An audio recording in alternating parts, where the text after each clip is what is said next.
morning. Thank you for joining us here at the Comac Department of Public Works yard.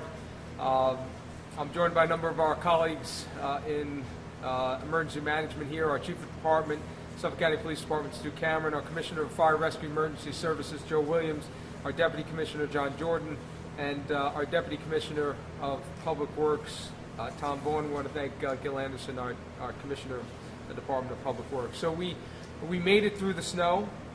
Now we have to get through the icy conditions that are the aftermath of the blizzard of 2018. This storm was actually worse than predicted for us. We were expecting a foot, maybe a little more in certain areas. We saw up to 16 inches of snow in certain parts of the county.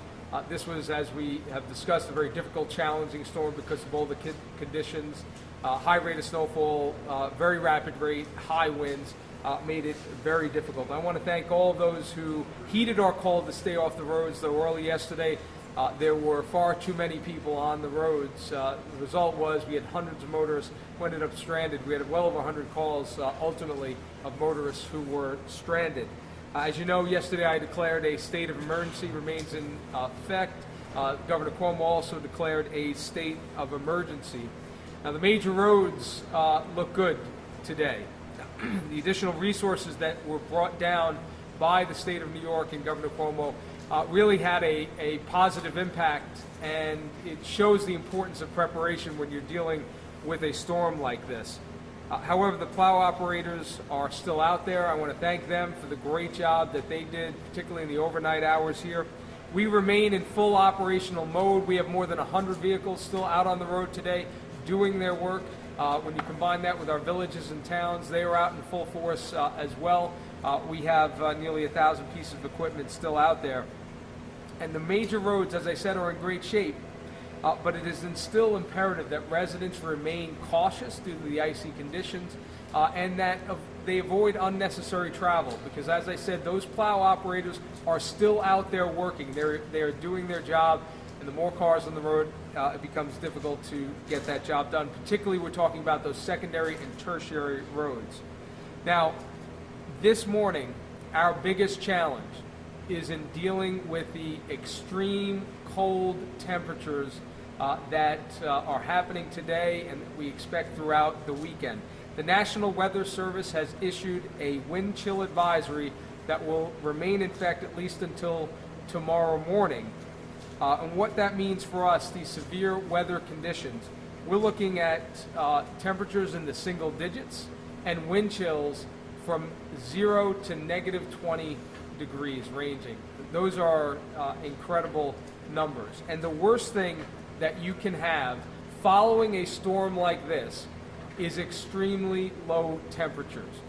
The great challenge for us in that is we will be out there in full force today and likely overnight as well, hitting the streets hard with salt and sand, but at these extreme low temperatures, it becomes very difficult to get those roads down to asphalt. Therefore, we are urging caution for residents, not only throughout today, especially as they come off of those major roads and hit those roads that have still sheets of ice and snow on them, to be cautious, be careful today and through the weekend, because we're going to see these extreme low temperatures, it appears, throughout the weekend. And despite the best efforts, it's going to be very difficult to get those down to asphalt as those temperatures hit. The other big issue for us when you're dealing with extreme cold is those who may be without heat or those who are without shelter, those who are homeless. We always tell people in weather events like this, very important, check on your neighbors, especially the vulnerable, the elderly. But if you know of anyone who may be homeless, need shelter, need assistance with heat, we want you to call our temporary housing assistance number at 631-854-9547, 631-854-9547. The reality is, in temperatures like this, they are extremely dangerous and life-threatening.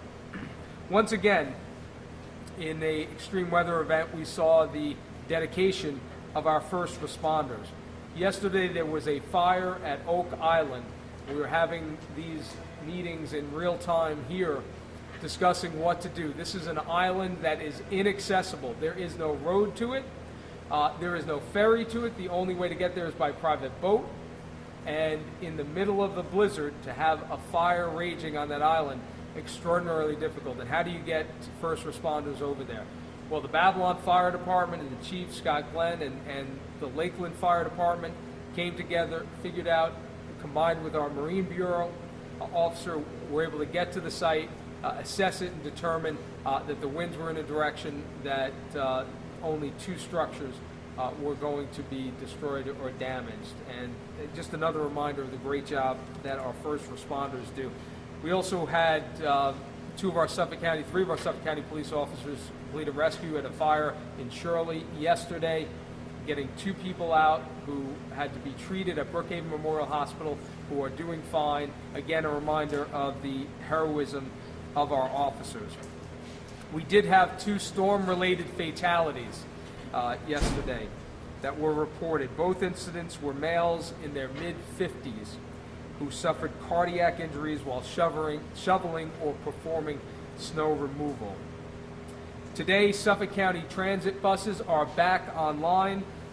They have started at normal times, but people should expect delays. If anyone wants to call to get information specifically on any buses or arrival times, they can call the hotline 631-852-5200. What we really want to tell residents is to download our new app, Transloc app.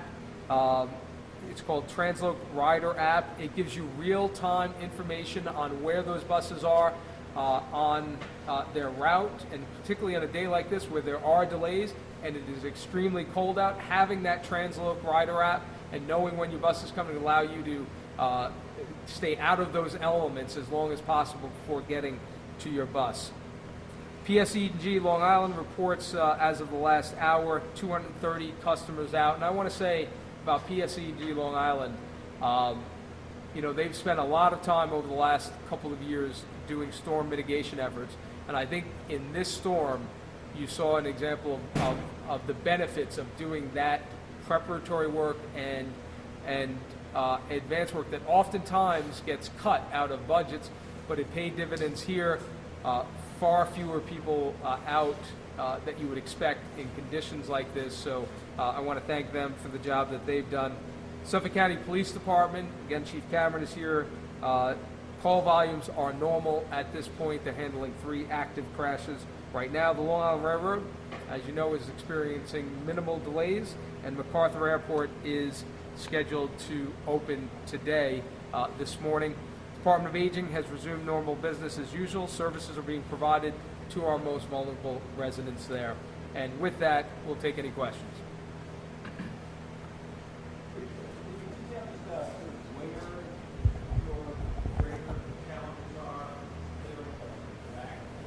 Yeah, the central Suffolk County got hit the hardest. Brookhaven, parts of Islip, East End becomes a challenge.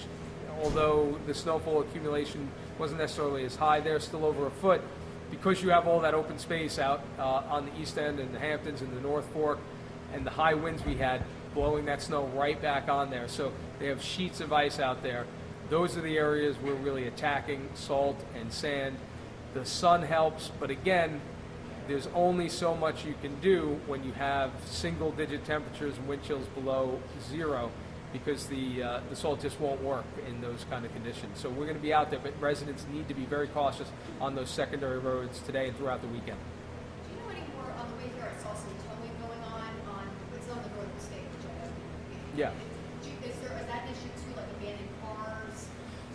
Although the major roads look good, you saw that on those, particularly those entrance ramps and exit ramps, you still had challenges. I saw it driving around this morning on the Saginaw Coast Parkway. There was somebody who was stuck, in that entrance ramp. So there's still some challenges out there and some cleanup that needs to be done. So yeah, that can still happen. That's been happening so far. Do you know any more about the cardiac issues? Were they shoveling? Were they snow blowing? Were they at home? Were they at offices? Do you know? We know they were snow related. I believe they were at home. Do you know, Chief, if they were? There was one shelving, one snowball. At So- home, I'm assuming? We assume. We assume that. No, but we can find out. Yeah, but definitely snow shoveling related incidents. Any other questions? Yeah.